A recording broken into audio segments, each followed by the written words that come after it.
Hey, Anne-Marie.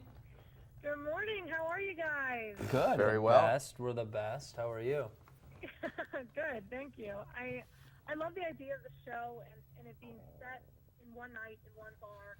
And I wondered what it was when you read the script, when you knew about the show, what drew you to these guys and made you want to be a part of it. Let me answer this for the guys because I think we all speak the same language. None of us read this script. We don't. I would never read a script. Okay. And I'm kidding. No, we all do have the same answer though. We all read it. It was so different. It was really cool and it was really special. You going into it, you knew it was from the writers of The Hangover, so you have a high expectation, but it was really cool. It was different than anything I'd ever read. The voice was very different. People, are always like, was it, were you nervous to take on something that was this different? But it was the opposite for me. Yeah. I mean, I wanted to do it because it was different, and I had never read anything like it. I definitely. I like the idea that, I'm sorry to interrupt, but I like the idea that you're all going to interact with everybody kind of throughout the course of the night, how we would really see people interact at a bar. Mm-hmm. Yeah. Yeah. Definitely, yeah. I mean, I think you kind of interweave storylines, so you get to see things in passing and stories that overlap.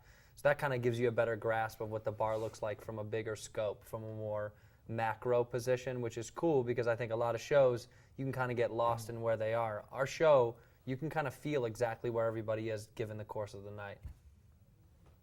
Talk a little bit about Cal and Bruce and Tom and who these guys are when they start the night and maybe kind of a little bit of what we might see change as the night goes on. Cal is the romantic one.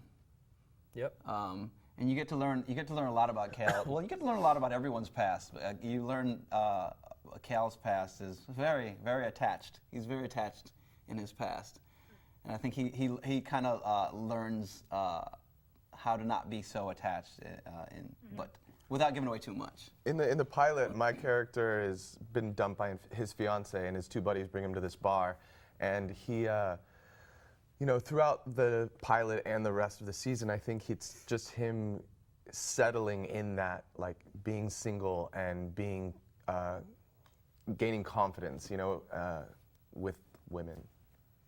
Yeah, and my character Bruce is just a terrible person. He's a animal sex addict. But you do find out wild. why he is like that. Yeah. You're going to find out what makes him the way he is, why he's so chaotic and foul-mouthed and loose, and you'll start to realize that there's something nice underneath. But he's just kind of that crazy, loud party friend, the guy that just is going to get you in trouble, but that means well. He's got some issues. What I love too is that the show, it's a comedy, but there's twists and turns that you don't normally expect or you don't normally get. Mm-hmm. The person that somebody may start the beginning of an episode with is not necessarily who they're going to end the show with, and that has to be fun to kind of go in there and not really know what's going to happen and play it out and see what happens at the end of the series. It's great. That's funny because even with we didn't know what was going to happen from episode to episode. I remember reading the script before the last episode. We all, as a cast at the table read, gasped at the end because we didn't know who was going to end up with who, and we were like, wait, and the writers didn't know. Scott and John, the guys who created The Hangover, they went away and wrote it without even telling the writing staff, and so it was a mystery to us. Yeah. I mean, I gasped at the table read because I was choking on a jujube. It had nothing to do with the read. Okay. The timing was like incredible, and it was bad.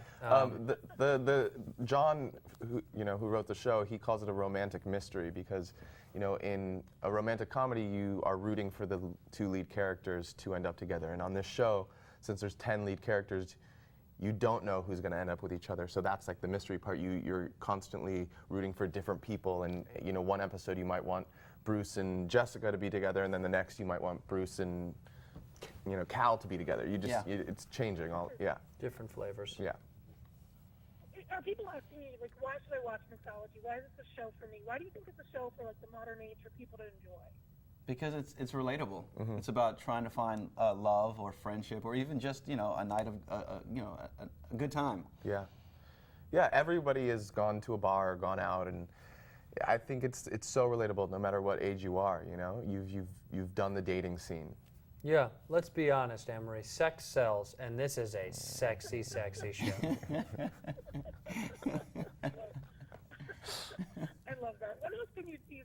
I don't want you to give anything away. I know it's hard to talk about a show like this that has a mystery kind of quote-unquote element. What can you tease about what we'll see as the season progresses?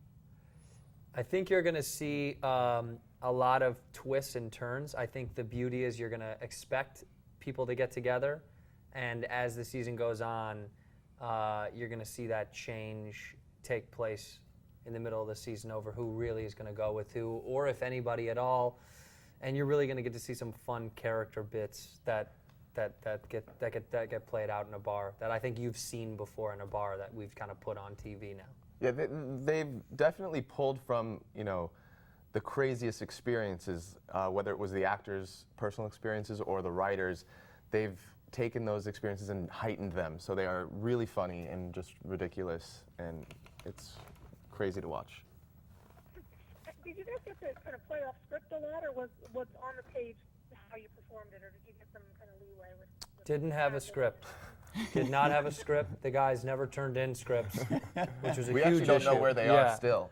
Yeah. The guys, they're gone. They're gone. And we got to play a lot. They let us go nuts. We got to shoot what was on the page, and what was on the page was terrible.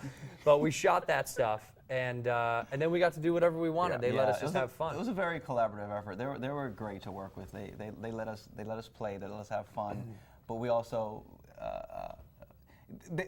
the thing was, they let us do what we felt was right for the character, and if they believed that, then it kind of stuck.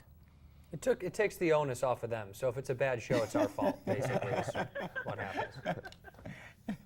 Just one last thing. Has there been talks about what happens after this first season? Is it another night at a bar? Is it a different thing? Is it an anthology series? They've definitely talked about it, and I think a lot of people will want to know, but we don't know what's going to happen. But they have assured us that there are so many options, and really the possibilities they're endless. I mean, it could be the next day, it could be a year later, it could be, it could just be a show about Tom, which I think. But then no one would watch, and that's really. But they're I looking think for something they would, more though. fun. I do. With, think they would watch with the because Bruce the shows, Tom I show think what would be they're nice, looking so, to do, to be honest it'd with be you. good. But yes, Yes. Bruce show would be good. Tom. Thank you guys. Good luck with the show, and I'll keep watching. Thank you so Thanks. much. Thanks. Bye. Bye.